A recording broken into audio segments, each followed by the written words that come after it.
Bienvenidos al curso intensivo de alineación para el estándar de competencia S1319, interpretación de conferencia de lengua de señas mexicana al español y viceversa. Pero antes, una aclaración. Es muy probable que en el video encuentres información que no concuerda con tus conocimientos derivados de tu desempeño como intérprete de lengua de señas mexicana. Pero recuerda, esta información aquí compartida es la que necesitas plasmar en el instrumento teórico que evaluará tu competencia. Comencemos. Inicio de la interpretación simultánea en el mundo, de acuerdo al estándar S1319, los juicios de Nuremberg. Inicio de la interpretación simultánea en México, de acuerdo al estándar S1319, el 9 de junio de 2009, con el inicio del estándar S0085. Es muy importante para el estándar S1319 que nosotros los intérpretes de lengua de señas mexicana conozcamos las categorías gramaticales del español y las identifiquemos en una oración, como el adjetivo, adverbio, conjunción, determinante, interjección, preposición, pronombre, sustantivo, verbo, adverbio, objeto directo, objeto indirecto.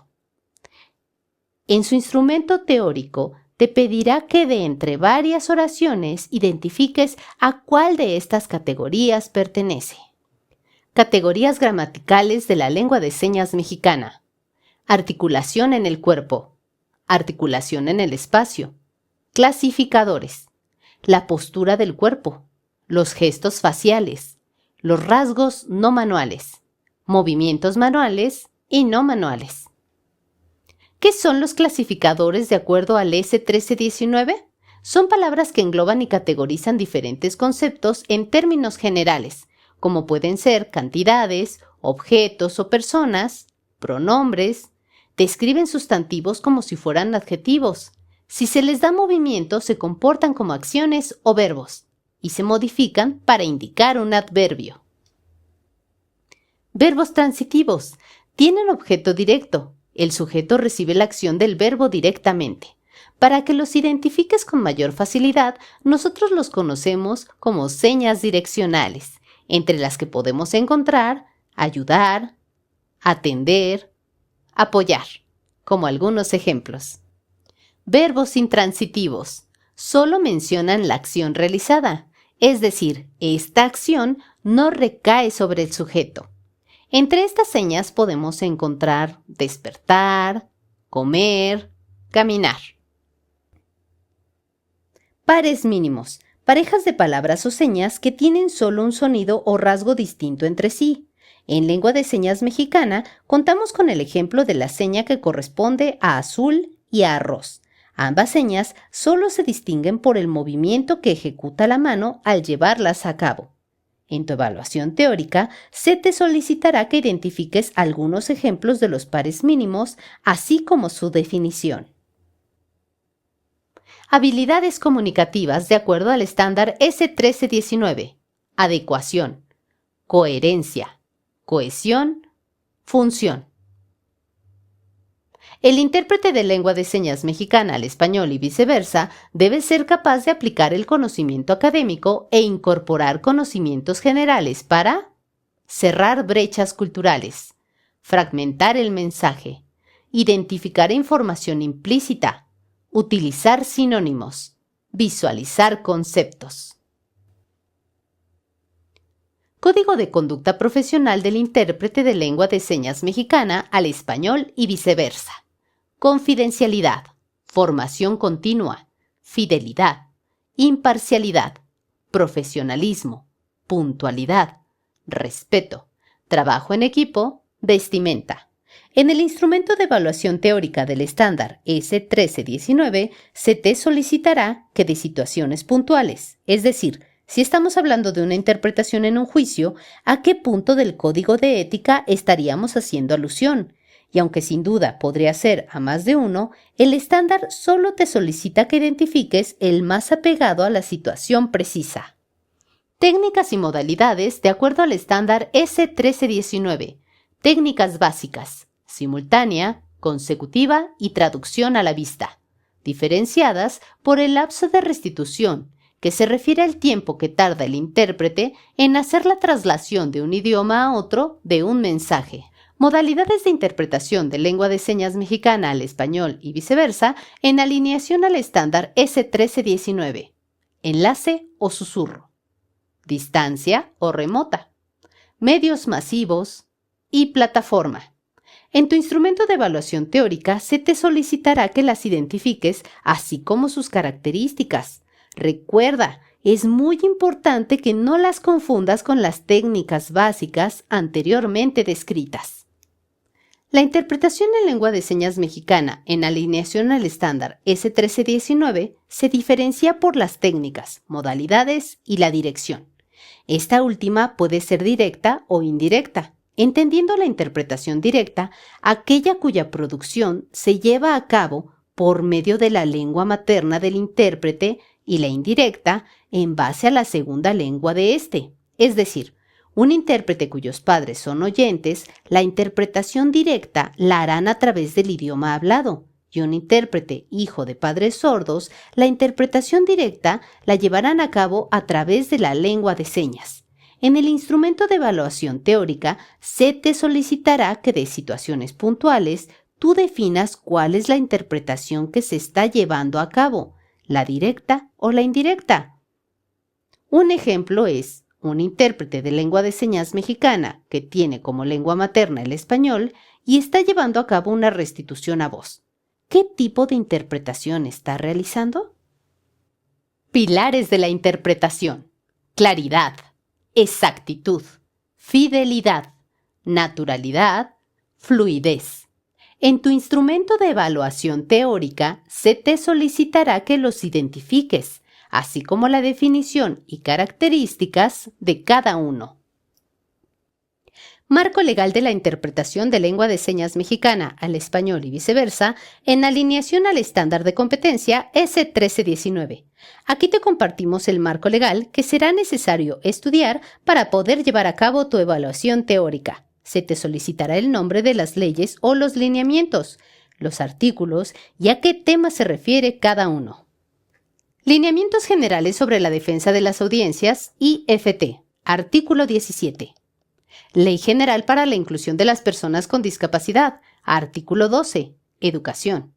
Fracción quinta, sexta y novena. Convención de los Derechos Humanos de las Personas con Discapacidad, artículo 9, Accesibilidad. Inciso E. Recuerda que son lineamientos generales sobre la defensa de las audiencias. No vayas a confundirte con leyes generales, ya que en el instrumento de evaluación teórica están ambas opciones. ¿Cuáles son las diferencias entre traducción e interpretación? Traducir e interpretar son servicios muy diferentes. La traducción se dedica al contenido escrito. Exige un elevado nivel de precisión e implica horas de trabajo. La interpretación, en cambio, se ocupa del lenguaje oral y se produce al momento, es decir, es efímera. Su prioridad es facilitar la comprensión y la comunicación. Fecha del reconocimiento de la lengua de señas mexicana como patrimonio lingüístico de nuestro país, 10 de junio de 2005. Equívocos en la interpretación. Adiciones, omisiones, sustituciones, anomalías, intrusiones. Los 7 principios de Rosan. Abreviaturas, anotar ideas y no palabras, expresión del énfasis, verticalidad y diagonalidad, conectores, expresión de la negación. En el instrumento de evaluación teórica se te solicitarán estos 7 principios y en la evaluación práctica deberás incluir como mínimo 3 cuando lleves a cabo tus notas en la evaluación de interpretación consecutiva. Hasta aquí hemos cubierto la información para tu evaluación teórica. Comencemos con los puntos de la evaluación práctica. Para esta evaluación se te pedirá que de un video que está en lengua de señas mexicana expliques el mensaje, la idea o el propósito tratado. Respondas las preguntas relacionadas al video y el significado de la seña que se te indicará, así como expresar 2 ejemplos donde se utilizaría esa misma seña, pero en situaciones diferentes. Recuerda, no es restitución a voz. Lo que se está evaluando es tu capacidad de comprensión. En la evaluación siguiente se te permitirá escuchar un audio, del cual tienes que comprender el mensaje en español, explicar cuál es la idea o propósito principal tratado, responder a las preguntas que se hagan a cabo en relación al audio, así como explicar las palabras, el vocabulario y términos específicos identificados al elaborar frases en un contexto diferente al visto. En esta parte de la evaluación, se te solicitará que hagas una escenificación de las 4 modalidades de la interpretación de lengua de señas mexicana: enlace o susurro, medios masivos, plataforma y distancia o remota, incluyendo todos los detalles que te pide el estándar, para lo cual será necesario que lo revises. Puedes descargarlo de Internet. Interpreta del español a la lengua de señas mexicana en modalidad consecutiva. Es muy importante que pongas atención en cada uno de los puntos que voy a compartir contigo. Recuérdalos muy bien. Pedir cuaderno de notas y pluma. Preguntar por el tema de cada video. Preguntar si existe algún tecnicismo que debas conocer. Ser tú quien controle las pausas. Toma de notas del mensaje a interpretar, las cuales deben de incluir como mínimo una abreviatura, un símbolo y un dibujo. Apóyate en los 7 principios de Rosan. Expresa en lengua de señas mexicana el contenido del discurso con base en las notas tomadas. Esto lo tienes que llevar a cabo en las pausas que tú mismo controlarás. Al final de esta evaluación, es muy importante que destruyas tus notas, ya que esto cuenta por 2 puntos. Si no destruyes tus notas, no alcanzarás el puntaje máximo requerido. Interpretación del español a la lengua de señas mexicana e interpretación de la lengua de señas mexicana al español, en modalidad simultánea. Para ambas evaluaciones es necesario que preguntes si hay algún tecnicismo que deberías conocer. También pregunta por el tema de cada video e interpreta con desfase aproximado de 5 segundos. Realiza la interpretación del mensaje escrito a la lengua de señas mexicana en modalidad de traducción a la vista. Para esto es necesario que preguntes si hay algún tecnicismo que deberías conocer, el tema del que se llevará a cabo la traducción y el contenido del texto escrito. Uno de los puntos importantes de esta evaluación es que tu rostro se encuentre siempre libre y no volteando hacia abajo o leyendo el escrito. La forma de llevarlo a cabo correctamente es tomar el escrito, mostrarle a la persona sorda de dónde a dónde se va a llevar a cabo la traducción, dejar el escrito, si es que lo tienes en la mano, y ver de frente a la persona y comenzar con la producción de la lengua de señas. Volver a tomar el escrito, indicarle de dónde a dónde se va a llevar a cabo la traducción y así consecutivamente. Recuerda, no corras, hay tiempo suficiente. No hagas resúmenes. Todas estas indicaciones se pueden adecuar si es que en lugar de un texto escrito, estás trabajando sobre una pantalla. Y es así que llegamos al final de este video. Esperamos que la información compartida te sea de gran utilidad. Mucho éxito en tu evaluación. Gracias por ver y compartir.